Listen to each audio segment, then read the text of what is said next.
আমি আশা করি, আমি তামান্না রাখি, আমি জানি না লড়াইয়ে জিততে পারবো কিনা, আমি জানি না কোরআন সুন্নাহর বিধিবিধান বাংলাদেশে বাস্তবায়ন করতে পারবো কিনা। আমি নিজেকে নিয়ে স্বপ্ন দেখা ভুলে গেছি, আমি বর্তমান প্রজন্মকে নিয়ে স্বপ্ন দেখা ভুলে গেছি। আমার এখন একটাই দায়িত্ব, একটাই কর্তব্য, আকাবের আসলাফ দ্বীনের যে আমানত আমাদের পর্যন্ত পৌঁছে দিয়েছেন, ইসলামের জান্ডাকে উঁচু করে রেখে আমাদের হাতে তুলে দিয়েছেন। আমি সেই জান্ডা, সেই আমানত ছাত্রদের সামনে পেশ করতে চাই, ছাত্রদের হাতে তুলে দিতে চাই। আমার বিশ্বাস আমরা যেখানে শেষ করব, ছাত্র জনতা সেখান থেকে শুরু করবে।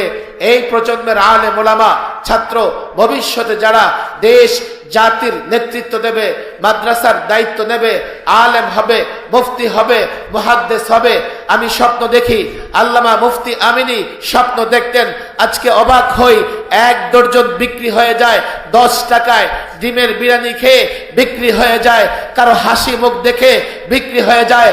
আল্লাহর কসম, আল্লামা মুফতি আমিনী ছাত্রদের নিয়ে স্বপ্ন দেখতেন।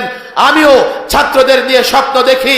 আল্লাহর কসম, তোমাদের মধ্য থেকে এমন একটা প্রজন্ম তৈরি হবে, তোমাদের মধ্য থেকে খালিদ বিন ওয়ালিদ, সুলতান সালাউদ্দিন আইয়ুবী, তোমাদের মধ্য থেকে মুহাম্মদ বিন কাসেম, শামসুল হক ফরিদপুরি, হাফিজ হুজুর, শাইখুল হাদিস মুফতি আমিনী তৈরি হবে, যারা বাতিলের চোখে চোখ রেখে গোটা দুনিয়াকে চ্যালেঞ্জ করে ময়দানে দাঁড়িয়ে যাবে, বাতিলকে বলবে তুমি বাতিল, তোমার বিরুদ্ধে লড়াই হবে। জীবন দিয়ে, জীবন দিয়ে, মাল দিয়ে ইসলাম প্রতিষ্ঠার জন্য এই প্রজন্ম আগামীতে লড়াই করবে।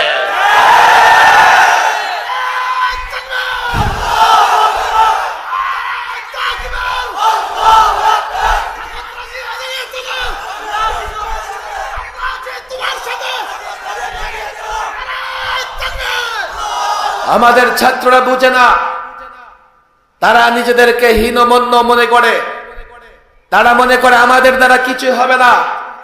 তোমরা তোমাদেরকে চেনো নাই, তোমাদেরকে চেনেছে ওয়াশিংটন ডিসি, তোমাদেরকে চেনেছে তেল আবিব। কেন? এই জন্যই তো দিল্লি থেকে তোমাদের বিরুদ্ধে ষড়যন্ত্র করা হয়, তেল আবিব থেকে তোমাদের বিরুদ্ধে ষড়যন্ত্র করা হয়, ওয়াশিংটন থেকে তোমাদের বিরুদ্ধে ষড়যন্ত্র করা হয়। তোমরা তাকিয়ে দেখো, 20 বছর বোমা নিক্ষেপ করে আফগান তালেবানদের তারা শেষ করতে পারে নাই। তালেবান আফগান যখন রুখে দাঁড়িয়েছে, লুঙ্গি গামছা গুছিয়ে নেটো আমেরিকান পলায়ন করেছে, তারা জানে মাদ্রাসার ছাত্র আলেম ওলামা যুবকদের সঙ্গে নিয়ে যদি দাঁড়িয়ে যায়, নেটো বলো, আমেরিকা বলো, দিল্লি থেকে তেল আবিব পর্যন্ত কোন শক্তি আলেম ওলামা ছাত্রদের মোকাবেলা করতে পারবে না।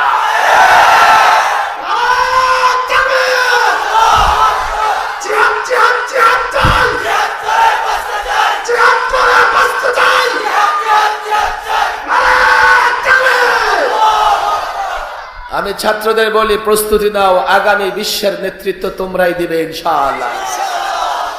নিজেদেরকে চেনো, এই মুসলমান যুবকদেরকে সঙ্গে নাও। এখন আর যুবকদেরকে লাউ কদু বলে বোঝানোর সময় নাই। বহু চেষ্টা করেছে তসলিমা নাসরিন এবং তার প্রেতাত্মারা কি করে যুবকদের ভেতর থেকে ইসলাম এবং কোরআনের মোহাব্বত মুছে দেবে। মুছতে পারে নাই, তারাই দেশ ছাড়া হয়ে গেছে। কথা ঠিক না?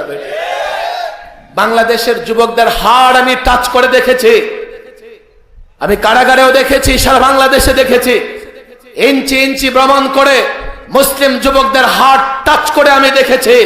এদেশের যুবকের চেহারায় দাড়ি না থাকতে পারে, মসজিদে ঠিক মতো না আসতে পারে, তার অন্তরে ইসলামের প্রতি মহব্বত আছে, আল্লাহর নবীকে মহব্বত করে, কোরআনকে মহব্বত করে। এটাই আমাদের শক্তি, এটাই আমাদের ভরসার জায়গা। আলেম ছাত্র জনতা যুবকদের সঙ্গে সম্পর্ক তৈরি করো, আমানত বুঝে দাও, যুবকদেরকে তার ঈমানের আমানত বুঝিয়ে দাও। যুবক, আলেম, ওলামা, ছাত্র জনতা যেদিন বাতিল, তাগুত, দেশদ্রোহী, ইসলাম দ্রোহীর বিরুদ্ধে রুখে দাঁড়াবে, আল্লাহর কসম এই জমিন এতটাই উত্তপ্ত হবে, আল্লাহর নবীর দুশমন, কোরআনের দুশমন এই জমিনে পা রাখতে পারবে না। যুবকদের সঙ্গে সম্পর্ক তৈরি করো, প্রস্তুতি নাও, আগামী বিশ্বের নেতৃত্ব তোমরা দেবে। মুসলমানরা সব জায়গায় নির্যাতিত, সব জায়গায় মুসলমান লাঞ্ছিত, জুলুমের শিকার। এই দিন বেশি দিন চলবে না, অল্প কিছু দিনের মধ্যেই মুসলমানরা আবার বিজয়ের পতাকা উড্ডীন করবে ইনশাআল্লাহ।